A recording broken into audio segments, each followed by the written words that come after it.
All right, if you've ever watched a South American football match, you know for a fact it is never just a game. It's this spectacular, high-octane battle for the absolute soul of the sport, completely hardwired into the cultural DNA of the continent. So for this explainer, we're looking at the ultimate tactical tug-of-war that essentially defined a century of football. We are talking about the historic, gritty clash between artistic, breathtaking flair and brutal, win-at-all-costs pragmatism. Okay, let's dive into this.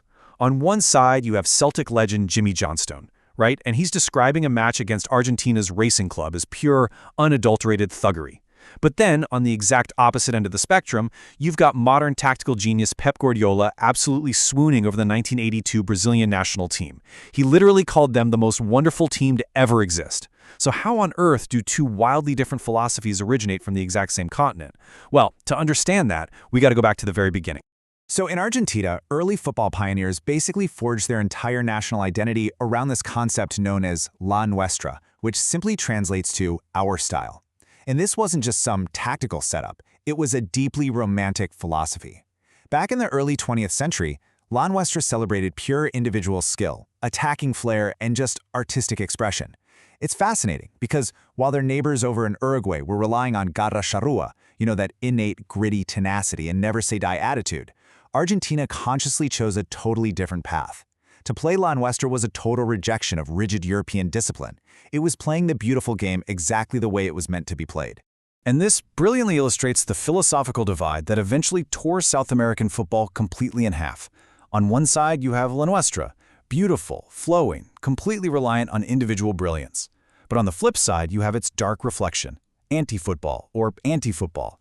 This was a system built entirely on toughness, raw cynicism, and an absolute win-at-all-costs mentality. But it begs the question, how did a country so obsessed with playing beautifully suddenly embrace a style entirely designed just to destroy the opposition? Well, the answer lies in a single year, and one seriously devastating result. 1958. This was the World Cup in Sweden. Argentina arrived completely convinced that their beloved La Nuestra was vastly superior to anything else in the world. Instead, they were utterly humiliated. They suffered a crushing 6-1 defeat to Czechoslovakia, and this disaster literally shattered their footballing identity overnight. The Argentine public felt incredibly vulnerable, and the backlash against La Nuestra was brutal. The romanticism was totally stripped away, and a new, ruthless pragmatism violently took hold. Enter Osvaldo Zubeldia. This guy was essentially the dark mastermind behind the antithesis of the beautiful game. He was the manager who built the absolutely terrifying Estudiantes de La Plata squad of the late 1960s. Zubeldia's whole thing was that technical merit meant absolutely zero without attitude, teamwork, and above all, extreme toughness. He famously declared, "You don't arrive at glory through a path of roses." He would study opponents obsessively just to find their weaknesses, and then he exploited them without an ounce of mercy. What followed was, frankly, a rapid, incredibly dark descent into absolute brutality on the world stage. Think of it like this. In 1966, Argentina fouled England so relentlessly that Sir Alf Ramsey literally called them animals. Fast forward to 1967, Racing Club just straight up abandoned the rules to chop down Celtic players. By 1968, Denis Law said playing Zubeldia's Estudiantes wasn't a football match, it was war. And the whole thing peaked in 1969 against AC Milan in what's literally known as the Bombonera Massacre. It was pure carnage, guys. Estudiantes players were punching the opposing goalkeeper, kicking guys while they were down. A vicious elbow actually shattered the cheekbone of France international Nestor Comben. He was left semi-conscious and covered in blood right there on the pitch. But here's the thing about a system built entirely on destruction, it eventually destroys itself. The public mood rapidly soured. The press started comparing Estudiantes' tactics to urban guerrilla warfare. Even Argentina's military dictator at the time felt this overwhelming wave of revulsion and publicly voiced his disgust. That was it. Estudiantes' dark hold on the game was broken. This whole era of anti-football pushed the sport into the shadows, and everyone was desperate for a return to the light. Within Argentina, this sparked an absolutely legendary ideological war, Menotismo, led by Cesar Luis Menotti, who championed a return to that attacking romanticism, squaring off against Billardismo, led by Zubeldia's top disciple Carlos Bilardo, who demanded tactical pragmatism above absolutely everything else. And while that intense tactical debate raged on in Argentina, a brilliant light emerged over in Brazil. If Zubeldia was the villain of our story, Brazilian coach Telly Santana is undoubtedly the ultimate romantic hero. Leading up to the 1982 World Cup, Santana was the starkest character foil to all that cynical pragmatism. He fully embraced Ginga, that rhythmic, soulful Brazilian martial art and dance that translates so seamlessly onto the football pitch. His philosophy was breathtakingly simple. I'd rather lose playing beautiful football than win playing badly. To pull this off, Santana assembled a midfield of absolute footballing gods. Seriously, imagine pulling these premium player cards in FC Mobile today. You had Zico, the god of gods, an electrifying playmaker at the absolute peak of his powers. You had Socrates, the doctor, the 6'4" giant, just slicing open defenses with impossibly elegant through-balls.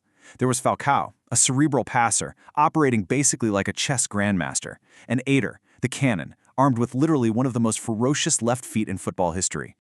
Now, what's really interesting about this slide is Santana's blueprint.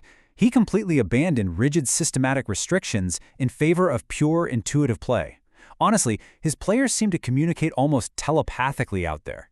He took his fullbacks, the legendary duo of Junior and Leandro, and pushed them relentlessly up the pitch to attack. He demanded that his midfielders didn't just break up plays but actually knew what to do with the ball once they had it. Their unifying goal wasn't just to win, it was to put on an unforgettable, spectacular show for the fans. And oh man, did they put on a show. It was breathtaking. But football can be incredibly cruel, right? Despite scoring 2 or more goals in literally every single game, Brazil was ultimately knocked out by Italy in this legendary 3-2 thriller. They didn't win the World Cup in Spain, yet they achieved something arguably much more permanent. They became one of the most universally beloved and praised starting 11s in the history of global football. They proved, once and for all, that pure beauty on the pitch can immortalize a team just as effectively as a trophy can. So, we've got the brutal pragmatism of anti-football and the sheer romantic artistry of Brazil '82. Is there a middle ground? Actually, yes. And it arrived in the form of a man famously nicknamed El Loco, Marcelo Bielsa. Emerging in the 1990s, this eccentric Argentine coach essentially created the ultimate synthesis for modern football. He took the insane physical energy and relentless work rate of the pragmatists, and he fused it with the attacking intent and verticality of the romantics. Let's move to and see how this builds into the tactical engine that completely revolutionized the modern game. Bielsa demanded a highly complex system. First step, coordinated pressing. You literally hunt the ball in packs. Second, aggressive man marking all over the pitch. Third, vertical attacking, meaning the absolute millisecond you win the ball back, you surge forward. And fourth, every single player had to function as part of a relentless collective unit, rather than just relying on some individual magic. It was physically exhausting, but man, it was tactically brilliant. At first, people called him a madman. But just look at his disciples. Pep Guardiola, who openly calls Bielsa the single biggest influence on his tactical thinking. Mauricio Pochettino, Diego Simeone, Marcelo Gallardo. These are literally the managers defining the elite game today. Bielsa's ideas, the coordinated pressing, the fluid positional play, they went from being the obsessive crazy theories of El Loco to the absolute mainstream of modern elite football. Think about it. The madman actually won. But this modern, high-intensity pressing revolution claimed a very famous casualty. It effectively killed the classic enganche, otherwise known as the classic number 10. Think of icons like Pelé or Diego Maradona. The enganche was the hook. They were the creative fulcrum of the team operating with absolute, total freedom right behind the strikers. Their one and only job was to create magic, to completely unlock a defense with a single, physics-defying pass. So, the crucial point is, why did this beautiful, iconic role go extinct? Well, simply put, the pitch shrank. In the classic era, the number 10 had absolute freedom. They had almost zero defensive responsibilities. But in the modern era, which is heavily influenced by Bielsa's pressing engine, teams became incredibly compact.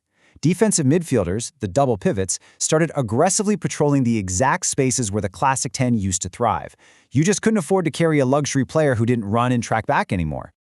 But to survive, the playmaker had to adapt. And we saw 2 brilliant evolutions because of this.